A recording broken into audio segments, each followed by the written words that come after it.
د لارو بارې پاڼې درنو قدرمنو لیدونکو السلام علیکم. عبدالله احسان یو وار بیا د یوه ځانګړي مرکې سره ستاسو په خدمت کې دی. دا وار زموږ د ځانګړي مرکې میلمه ښاغلی ملک عبدالمجید خان کاکړ دی. نوموړی د بلوچستان نیشنل پارټۍ د مرکزي کمیټې غړی دی. اوسیږي د جنوبي پښتونخوا د کوچلاخ په ښارګوټي کې. له دوی سره غواړم چې د دوی پر سیاسي ژوند په سیمه کې پر سیاسي حالاتو پر وروستیو کې چې څه تحولات راغلي وو، څه سیاسي پیښې شوي، په دې اړه غواړو له دوی سره وغږېږو. ملک صاحب وعلیکم علیکم، هر کله راسئ، په خیر راغلاست. ډېره مهرباني، عاقبت دې خیر. او ته ګرد ستړي مه شئ چې په وطن څه کم مسافران کم پښتانه دلې دي، ګرده هیله لرم د الله تعالی څخه چې دوی د خدای خوشحاله روغ جوړ کړي. خیر اوسئ، په خیر راسئ. ملک صاحب که له دې څخه را شروع کړو چې د خپل سیاسي ژوند په اړه که لږ معلومات راکړي، څنګه مو سیاست ته مخه کړل او کله مو مخه کړه؟ سیاست چې ما سترګې په دې دنیا کې خلاص کړي دي، زما نیکه چې ولو هغه یو په سیاست کې یو ډېر اعلی مقام چې دلته په د پښتنو د حقوقو دپاره چې یو ورور پښتون په نامه سره یو تنظیم جوړ شولو چې هغه ټیم سیاست چا پېژندی نه، نو زما نیکه دا په هغه کې دی و خان او د صمد خان شهید د دې تنظیم بنیاد یې کښېښوی.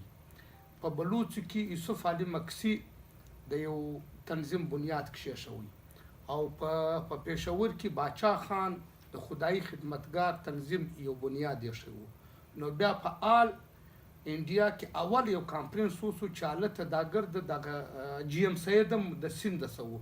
دا ګرده ولاړو، هلته یو اجلاس وسولو چې په هغه کې د خلکو شرکت وکړي. بیا د هغه بعد یو پارټۍ ومنځته راله. زما تعلق د یو داسې کورنۍ سره دی، زما چې سترګې روڼې سوي دي په دې دنیا کې، ته داسې وبوله چې زما د سیاست، زه د سیاست په غوځي کې پیدا سوی یم. نو زما کورنۍ چې ده که په جیلونو راواخې که په قربانۍ راواخې، نو زما هغه سیاسي دغه چې ده د خپل نیکه سه، زه به دا درته وایم چې زما خپل سیاسي استاد هم زما خپل نیکه و چې د هغه نوم ملک عبدالعلي کاکړ و. زما هر څه دغه چې دی د هغه څه دغه سوی ده. یعنې تاسو د پلار د نیکه څخه په سیاست کې موږ ولاړ خلک یاست. او تاسو وویل چې د پښتانه د حقوقو دپاره تاسو مبارزې او هلې ځلې کړي دي، خو تاسو اوس د بلوچستان نیشنل پارټۍ د مرکزي کمیټې غړي یاست. نو بیا ولې د یو پښتون ملتپال ګوند یا پارټۍ سره تاسو نه یاست پاتې سوي؟ د پښتانه حقوق تاسې د بلوڅانو یا د بلوچستان نیشنل پارټۍ کې که په دې اړه څه ووایاست، دا څنګه معامله؟ اوله خبره خو دا دلته تا یو خبره وکړه، زموږ اکابرینو، زموږ مشرانو، هغه که باچا خان و، هغه که یوسف علي مکسي و، هغه که میرغوز بزنجي و، که سردار عطاالله خان مینګل و، او که زما خپل نیکه ملک عبدالعلي کاکړ و، هغه د محکومو مظلومو قومو دپاره جدوجهد کړی و. هغه د دې دپاره نه و کړی چې دا پښتون دی، دا بلوڅ دی، دا سندی دی، دا فلانی دی. هغه د محکومو مظلومو قومو دپاره جدوجهد کړی دی. زه چې نن په بلوچستان نیشنل پارټۍ کې یم، د هغه بنیاد هم هغه دی. زه دا وایم چې بلوڅ او پښتون دواړه محکوم او مظلوم قومونه دي. د دې دواړه حقوق چې دی، هغه یو غټ ورور پنجاب چې دی، هغه دغ کړی دی. پنجاب ته تاسو ورور وایاست؟ ورور خو موږ په دې ورته وایو چې د بده مرغه، زه د ښه مرغه نه ورته، د بده مرغه موږ هغه د پاکستان دغه چې بولې، نو دی موږ په دې باندې د ځان غټ ورور بولو چې د ده صوبه ډېره غټه ده، په دې چې زورور دی، زورور دی، دغه دی، د ریاست ورسره دی. موږ هغه د ده کشني دغه یې بولې، کشنۍ صوبې یې بولې، یا دغه دی زموږ هر څه دغه چې دی د ده په لاس کې دی زموږ. نو موږ په دې باندې چې بلوڅ او پښتون په یوه ځای باندې، پر یوه ډګر باندې، پر یوه سیاسي پارټۍ باندې جدوجهد نه وکړي، د هغه زورور قوتو سره موږ خپل حقوق نسو اخیستلی. یوه خبره به بله درته وکړمه، که ته د تاریخ په اوږدو کې ولاړ سې، باچا خان، خان شهید، دا کما چې د کومه کابلونو نمونه در واخل میرغوز پېژنجو یا سردار دا په یوه پارټۍ کې و چې نیب نېشنل عوامي پارټۍ وله نو هغه ټیم نو هغه ټیم خو بلوڅ د یو ځای جدوجهد کوي د یو ځای دا خلکو جدوجهد کړی دی نو نن هم زه دا وایم چې موږ دواړه مظلوم او محکوم قومونه یو موږ باید چې په یوه ځای باندې جدوجهد وکړو او زه د دې لپاره په دې پارټۍ کې یم. مننه کوم ډېر ښه. که په لنډ ډول د بلوچستان نېشنل پارټۍ په اړه معلومات راکړي څه وخت جوړه سوې ده څه کوي څومره واک لري څومره زور او څومره قدرت لري؟ دا خو داسې دی ما درته دا د نیب یو تسلسل را روان دی. نیب چې څه وختو د نیب څه مختلفه پارټیان نیب چې څه وخت مات شو د هغه سره عوامي نېشنل پارټۍ هم وتلې ده د هغه سره پښتونخوا هم وتلې ده د هغه سره بي ان پي هم د نېشنل پارټۍ هم د په سیند کې ډېرې پارټیان دي دا د نیب یو تسلسل را روان دی. که د نیب په اړه ولیدونکو ته لږ معلومات ورکړي نیب مخفف د څه شي؟ نیب نېشنل عوامي پارټۍ ما درته چې هغه د باچا خان د ولی خان د سردار عطاالله خان د نواب خیر بخش مدي د دې ګردو دا یو پارټۍ وله چې دا په وجود کې راغلی وله. اول په پښتنو کې ورور پښتون جوړ شو بیا د هغه بعد چې ولو د هغه بعد نیب چې دی راغلی دی چې په هغه کې بلوچ پښتون سیندی دا ګرده پر یوه ځای باندې ولو نو دا پارټۍ جوړه شوله. بیا د بده مرغه چې ولو په حکومت را ولاړ شولو حکومت پاکستان پر دې باندې د حیدرآباد سازش کیس چې پر دا زموږ پر مشرانو جوړ شولو بیا پر دې پابندي ولګوله پر دې باندې باقاعده پابندي ولګېدله نو د هغه باندې بیا دغه چې دي دا ګردې پارټیانې چې دي که بي ان پي ده که عوامي نېشنل پارټۍ ده که پښتونخوا ده دا خبره دا د هغه تسلسل دی. د خان شهید د ژوند او د جیل او د زنداني کېدلو د وخت خبره ده دا د باچا خان د وختو د خان شهید د وختو زما د خپل نیکه د وختو د میرغوز پېژنجو دا د هغه دا ډېر طویل جدوجهد بعد دا دغه د نیب څخه راوروسته چې دا په بېلابېلو پارټۍ باندې وویشل شول یعنې تاسو وایاست چې بلوچستان نېشنل پارټۍ هم دا هغه تسلسل دی. هغه تسلسل جو ښه کېدای شي لکه دا پوښتنه ما ته هم پیدا وه ولیدونکو ته هم دا پوښتنه پیدا وي چې بلوچستان نېشنل پارټۍ په آزاد ډول په عامه پیسې وایي په عامه توګه د بلوچستانو او په سیمه کې د خلکو د دې اوسېدونکو د حقوقو دپاره مبارزه او جدوجهد کوي. د دې ترڅنګ مثلا د بلوچستانو یوه بله پارټۍ دی چې هغه وسلواله مبارزه کوي د خپلو حقوقو دپاره. که داسې په دې اړه باندې لږ معلومات زما دپاره او لیدونکو دپاره د دغو دوو پارټیو ترمنځ فرق داسې دی چې پر بلوڅو باندې ته داسې وبوله چې دا پنځم اپریشن کېږي څو پنځم اپریشن کېږي. بلوڅ د اوله پلانه دی چې دی وغرو ته ختلی دی د خپل قام د ولس لپاره جدوجهد کوي. د دې مخکې که ستا د تاریخ په اوږدو کې ولاړ سې نواب نوروز خان هم وغره ته وختی بیا د پاکستان هغه اسټابلیشمنټ د قرآن چې قرآن یې ورسره وکوي په قرآن باندې راکښته کوي بیا د اوو زامنو ته پانسۍ هم ورکړله او دی یې وجیل و زندان ته تس کوي. د هغه باندې بیا بل اپریشن پر سوی دي 15 اپریشنه پر د باندې سوي دي. دا د هغه 15 اپریشنو تسلسل دی چې نن بلوڅ و دې ځای ته نه کښېني هغه پر خپل حکومت باندې دا باور نه ویني چې حکومت دې د ما سره کښېني زما خپل حقوق چې دی زما پر حقوقو دې د ما سره خبره وکړي. لیکن بلوچستان نېشنل پارټۍ هغه په خپل ملک کې په پاکستان کې د نن په جمهوري طریقه باندې موږ دا وایو چې موږ د بلوڅو د پښتنو د محکومو قومو دپاره خپل حقوق په داسې دغه باندې چې موږ په خپل جمهوري حق باندې غیر نظامي توګه هغه ورونو ته زه د هغو مخالفت په دې نه کوم چې هغه په دې باندې مجبوره سوي دي چې ټوپک یې اخیستی دی. ګوره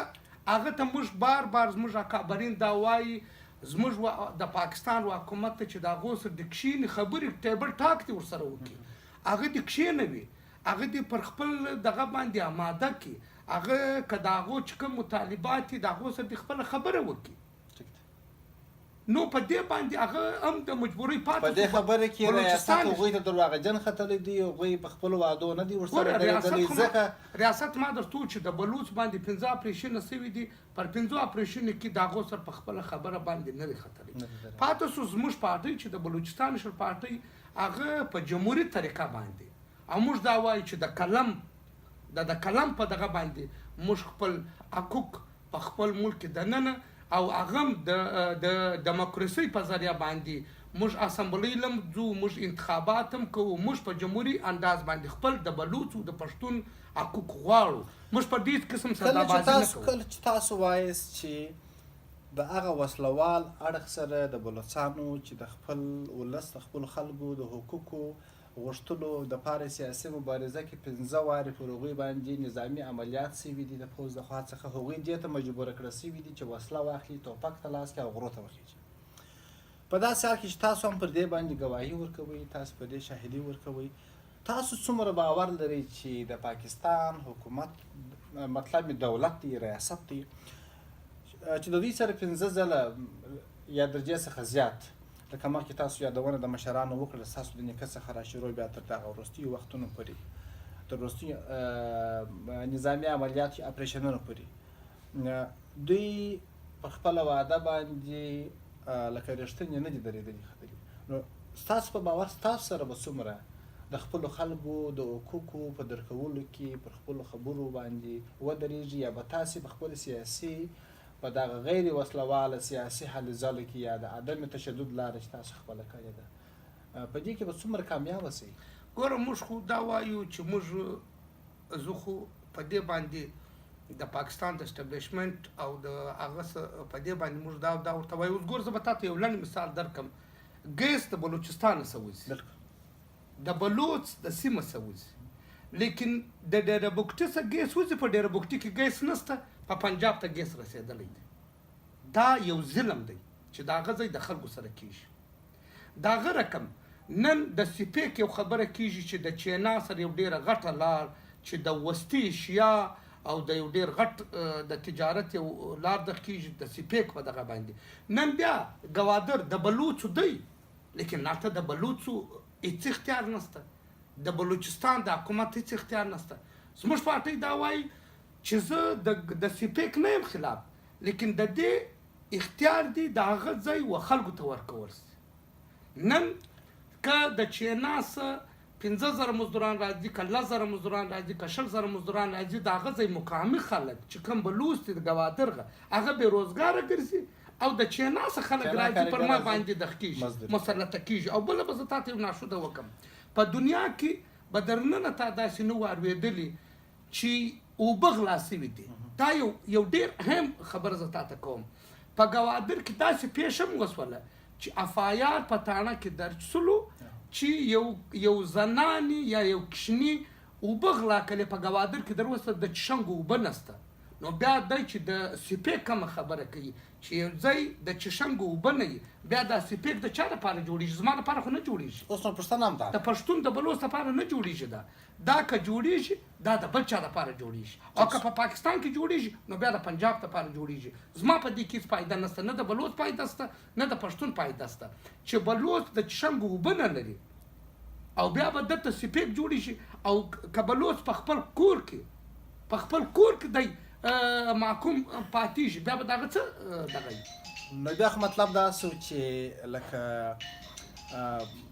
تاسو هم په دې باندې بیا ګواهي ورکوئ چې په ګوادر کې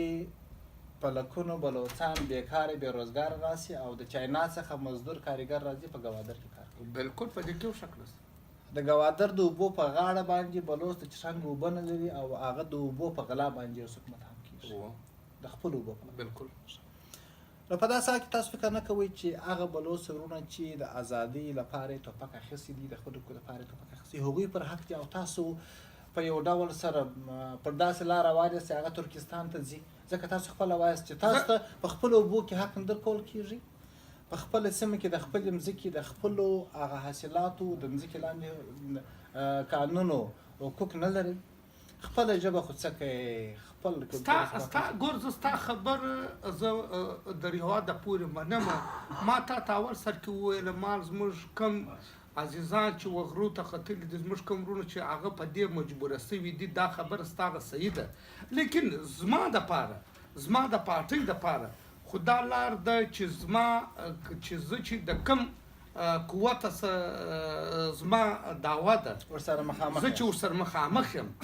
زه هغه دا وایم چې زه په جمهوري طریقه باندې زه په پاکستان کې بلکې دنیا ته زه دا ور ثابتوم چې د ما سره دا بد کیږي په جمهوري انداز باندې زه بیا دا وایم چې ټوپک ال نه د کلام حل دی ولې په دنیا باندې زما یو خبر احسان الله خان په دنیا کې کچا ازادي اخستې د زه دا منم چې د ټوپک دغه لیکن د کلام ازادي ګوره هیروشیما باندې د عزت د یو لنډ مثال در کوم په هیروشیما باندې څه وخت اټم بم دغه سلو لیکن هیروشیما یو فیصله وکړه د ځان سره هیروشیما دا فیصله د ځان سره وکړه چې موږ به کلام په لاس کې اخو هغه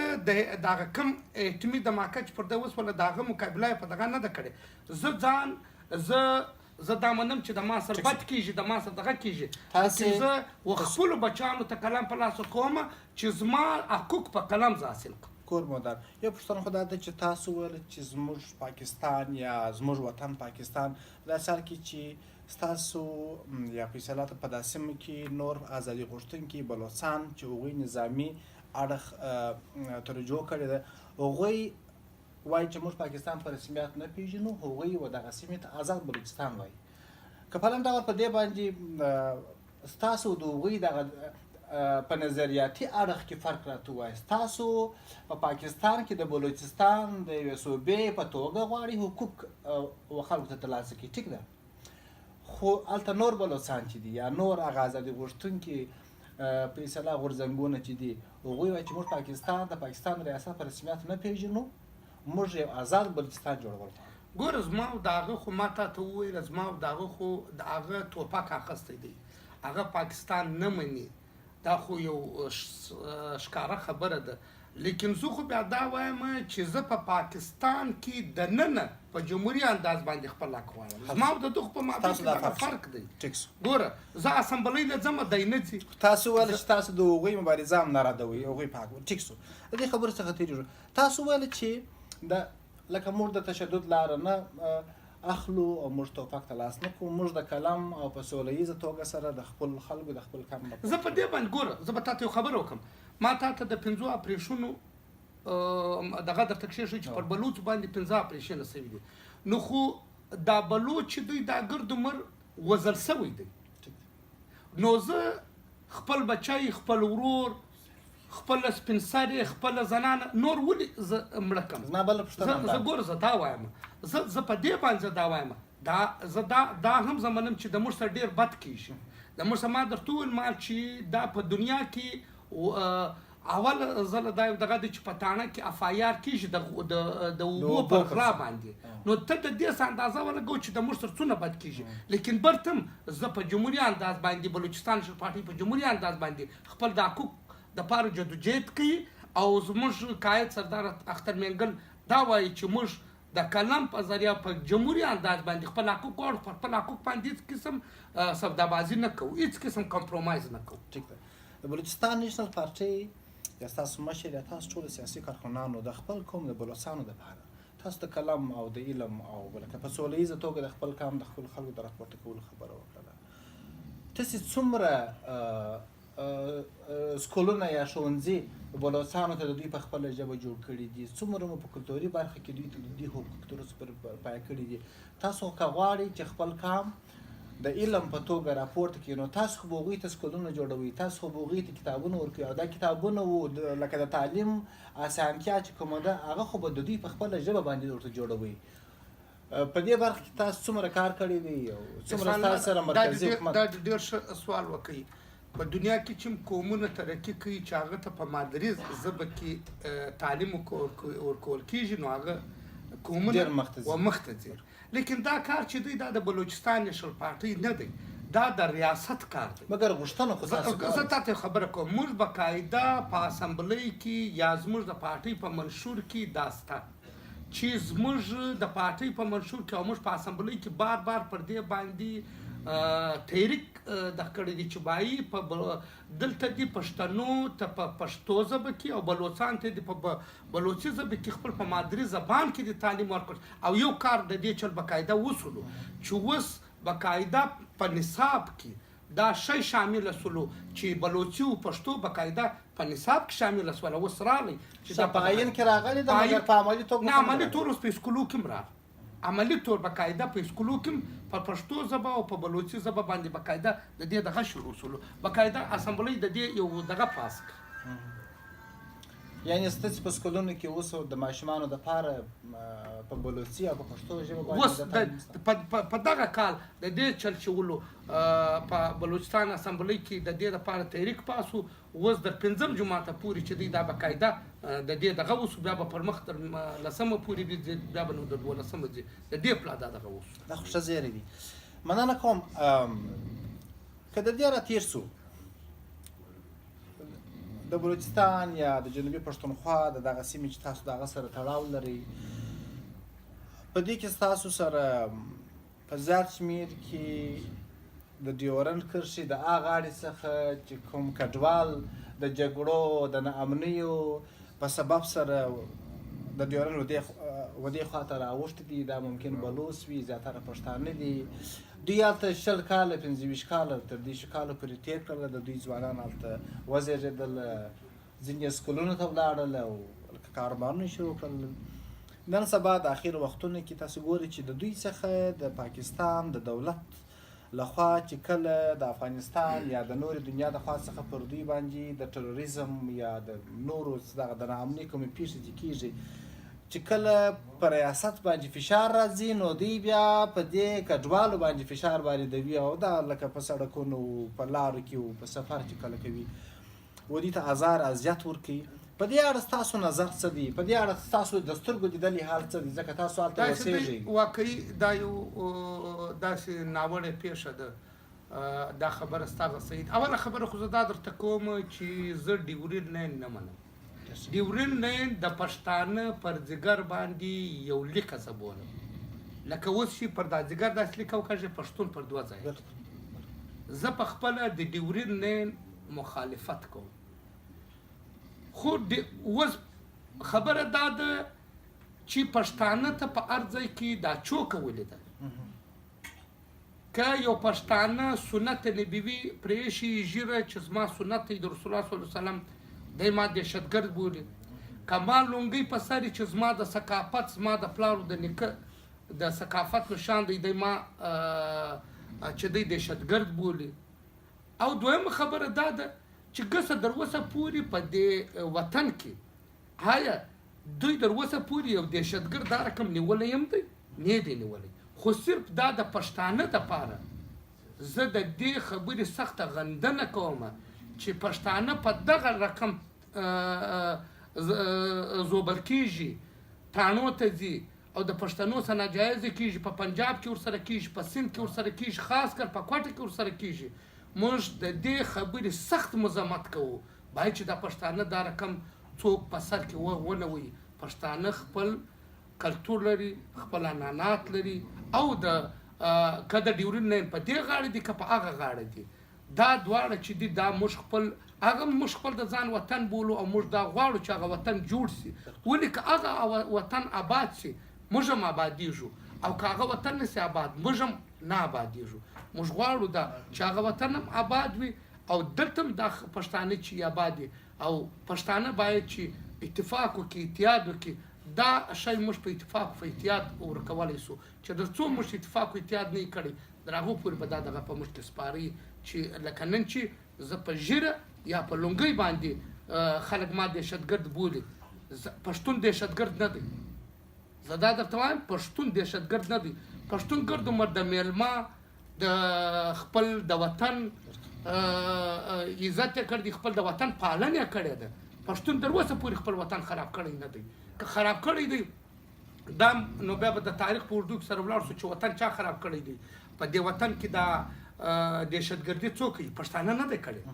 باید چې پښتون په دې باندې تنګ نه شي او د دې خبرې موږ سخت غندنه کوو سخته غندنه کوو پښتون باید چې څوک تنګ نه کړي د دې څخه د خلاصون لاره ستاسو په نظر څه ده پښتون ته تاسو ویل چې کله ژیره پرېږدي کله د پلار نیکه لنګوټه وتړي یا د خپل پلار نیکه و د خپلې سیمې و د خپل تاریخ هغه کلتور او ثقافت پر ځای کوي تر څو پورې به داسې وي څه کول پکار دي د دې دپاره پکار دا دی د دې دپاره پکار دا دی چې دا اتفاق او اتحاد وکړي څوک اتفاق اتحاد ګوره اول خو پکار دا دی چې دا د پښتنو چې کومې قوم پرسته پارټیانې دي په هغه کې عوامي نیشنل پارټي ده، په هغه کې پښتونخوا ملي عوام پارټي ده، په هغه کې دغه زموږ بي ان پي ده. دغه دا باید چې پر یوه نقطه خو موږ اتفاق او اتحاد وکړو چې بلوڅ پښتون په دې دغه باندې چې موږ وکړو چې دا کم خلک چې پر بر ناکه او پر بر دغه باندې تنګیږي باید چې په دې خو موږ اتفاق وکړو. او که بلوڅ نو سر کېږي پښتون خو باید چې په دې اتفاق وکړي. په دې اړه خبرې شوې دي؟ پر دې اړخ باندې خبرې شوې دي، خو هغه ځای ته نه دي راغلي چې د پښتنو یووالی جوړه شي. خبرې خو جلا دي لیکن عمل جلا دی. عمل چا در اوسه نه دی کړی، نه عوامي نیشنل پارټي کړی دي، نه پښتونخوا ملي عوام کړی دي. ګوره اتحاد او اتفاق یې نه دی کړی، خبرې خو په ځل دا چې عمل نه دی کړی، خبرې کړي دي، عمل نه دی کړی. تاسو څه فکر کوئ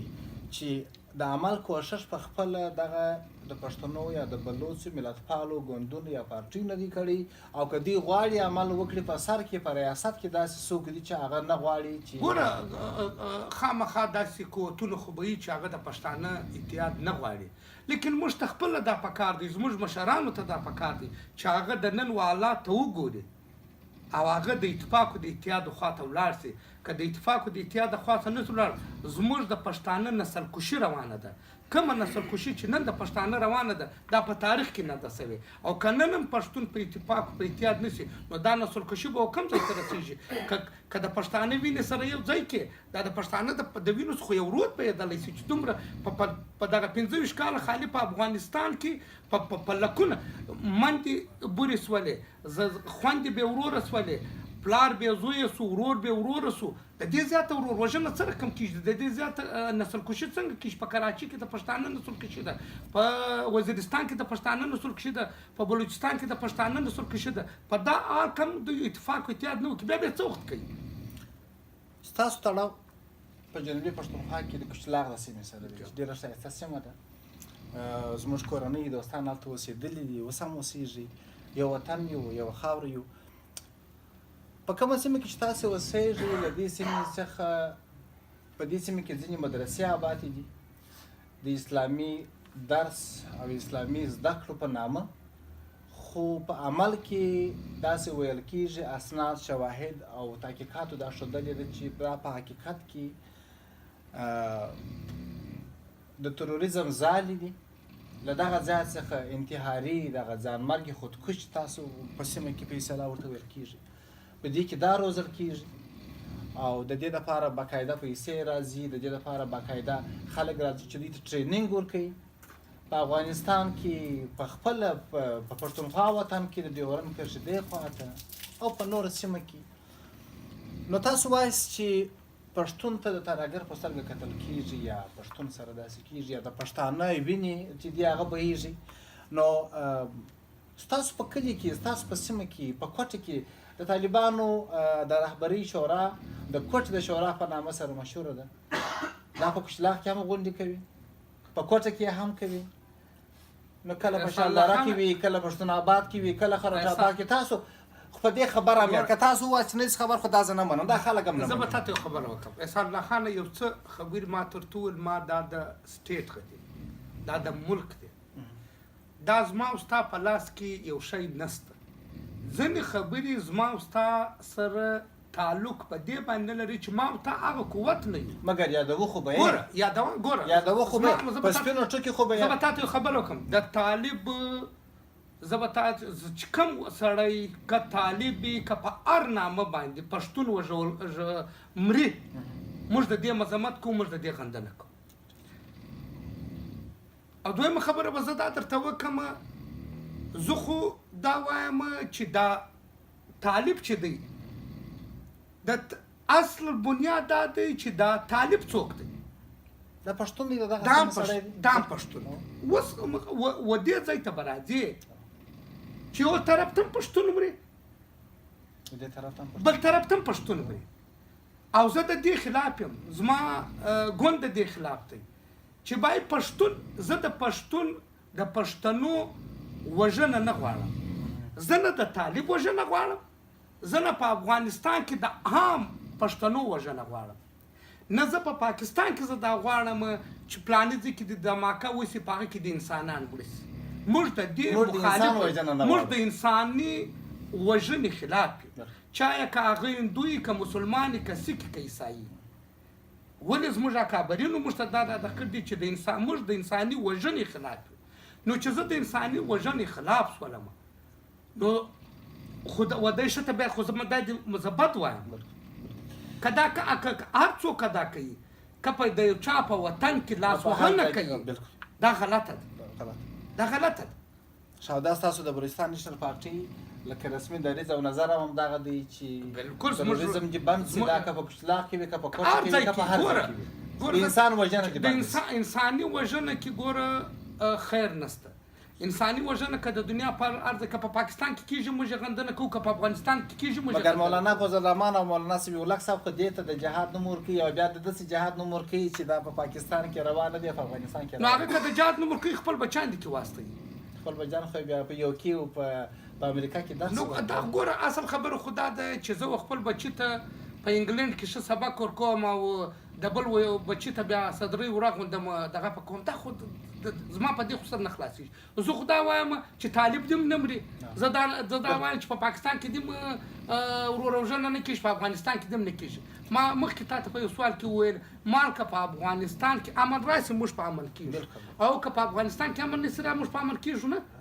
زه ګوره د دې شي زما پارټۍ زما ګوند موږ د دې شي هیلې چې ورور وژنه دې نه وي خوشحالي دې ترقي دې موږ د دې دغه غواړو یو اخیری پوښتنې په توګه سره تاسو به هم داسې په سیمه کې او د نړۍ په کچه باندې دا خبرونه او دا تحقیقات اورېدلي وي چې په سیمه کې دغه اوسنۍ سیاسي نقشې چې کومې دي دا د تغییر په حال کې دي د اوسني پاکستان کومه نقشه چې دا په اوسني حال باندې نه پاتې کېږي بلوچستان چې په دریو یا زیاتو برخو باندې ویشل شوي دي په اوسني پاکستان کې دي په ایران کې دي افغانستان کې دي دا داسې په درې پارچه کې لکه نه پاتې کېږي دا به ځان ته د یو آزاد بلوچستان په نامه یو هېواد دی کې جوړېږي او لکه پښتون به ډیورنډ له منځه تلونکی دی او په دې اړه باندې ستاسو نظر ستاسو تاثر دا ګوره زه به تا ته یو خبره وکړم هغه یو په انګلیش کې یو دغه دی divide and rule تقسیم کرو تقسیم او واک پر وچلو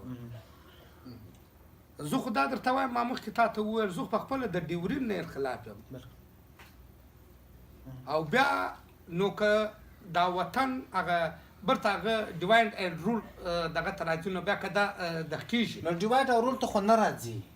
ډیوایډ خو له منځه ځي ګوره بلوڅ پر دریو برخو باندې ویشل شوي دي نو دا به لکه دوی حق لري چې خپل هېواد ولري دوی خپل کرنسي ولري خپل بیرغ ولري خپل ازادي ولري پښتون په دوو برخو ویشل شوي دي دا حق لکه تاسو وایاست چې کله تاسو وایاست چې ډیورنډ نه منو دا مطلب دا څه چې پښتون دا حق لري چې دا لکه یو ټبر دی یو وینه ده یو کاکړ دی پر دې غاړه پروت دی پر هغه غاړه پروت دی یو شینواری یو افریدي دی پر دې غاړه پروت دی پر هغه غاړه پروت دی لکه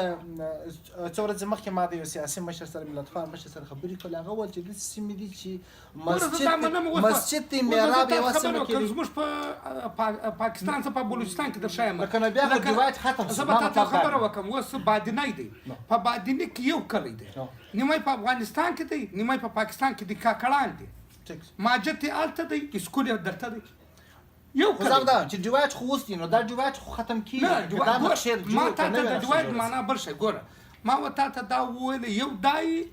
په دې کې فرق دی یو دای چې د زورورو په قوتو باندې یو شی کېږي یو دای چې پښتانه سره کښېنستلو چې موږ سره یو کېږو خو که داسې فکر بلوڅ سره کښېن یو دای چې ګوره ملک صاحب که دا فکر راسه داسې خبره وکړو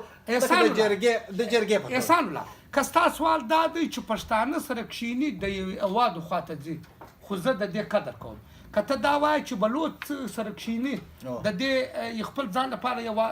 یوه جوړوي د دې جلا یو دای که زورور قوتونه دا جوړوي یا امریکا دا غواړي نو د هغه خواهش خو غلط دی که زورور قوتونه ما او تا سره یو ځای کې په دې کې تاوان سره ګوره هغه په دې زما ځکه موږ خو زورورو سره جلا کړي هم یو یا ګوره موږ خو انګرېز جلا کړي موږ خپله نه جلا دا کرښه خو ما او تا نه ده راښتلې ما او تا نیکه نه ده راښتلې دا ګوره دا کرښه چې کوم زه منمه چې ډیورین یو انګرېز دا ستا خبره زه تسلیموم لیکن اوس پښتون خو خالي په افغانستان او په پاکستان خو نه دی سره تقسیم نو پر کوم ځای نه په ایران کې خو پښتون نشته نه زه د ایران خبر نه درته کوم دا پښتون په ګوره په کراچي کې هم پښتون دی په صوبه پښتونخوا کې هم پښتون دی، په بلوچستان کې هم پښتون دی او په افغانستان کې هم پښتون دی. لیکن دا خو به دا پښتانه کښېني خپل د قسمت فیصله به کوي او بلوچ به کښېني خپل د قسمت. پښتانه خو خپل د قسمت فیصله وکړه. پښتانه خو د اوس تېرې 11 ورځې په اسلام آباد کې راټول شوي وو. دا خو د ازادۍ چیغې وایي، د انقلاب سندرې وایي. دا خو داسې دی. پښتانه خو زموږ د لر او بر یو کام، یو لکه لر او بر یو افغان، دا خو په میلیارډونو زه به تاسو خبره وکړم. زه د نقیب وفاتات خپله تللی یم په کراچي کې، ما د ده په کیمپ کې خپله تقریر هم کړی دی، بیا ته یې وګورئ.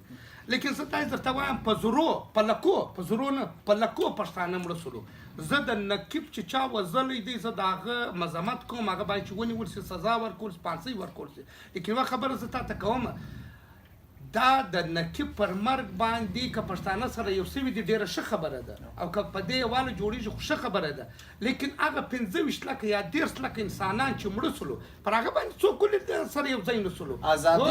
ازادي خو داسې راځي، د ازادۍ غورځنګونه خو د یو ځای څخه منشا اخلي، توم نه اخلي، لکه سرچینه اخلي، را شروع کېږي. د انګریز او د افغان جنګ له کومو سیمو څخه انګریزانو دغه د پښتانه د ایوب خان لښکرې پسې راواخیستلې تر میوند پورې. په میوند کې دا لښکرې د پښتنو لښکرې د افغانانو لښکرې د ماتې سره مخامخ وې. یوې پیغلې جنډه پورته کړل د ملالۍ په نامه، او ځوانانو چې پیغور ورکړي چې په میوند کې شهید نه سوې، تاسو دا ټپه اورېدلې. زه میوند تللی یم، زه د شهدا هلته ملالۍ دلته به موږ لکه نقیب که راواخې د یو ځوان په توګه د یو فرد په توګه ټیک شو، مګر کله کله خو داسې یو څوک د دې باعث چې کام نور هغه حوصله ګوره ستا خبره صحیح ده. یو څوک د کام رڼا جوړه شي، نقیب د کام یو دغه جوړه شوله، د کام یو مشال جوړه شوله، او دا نورو خلکو واخیستی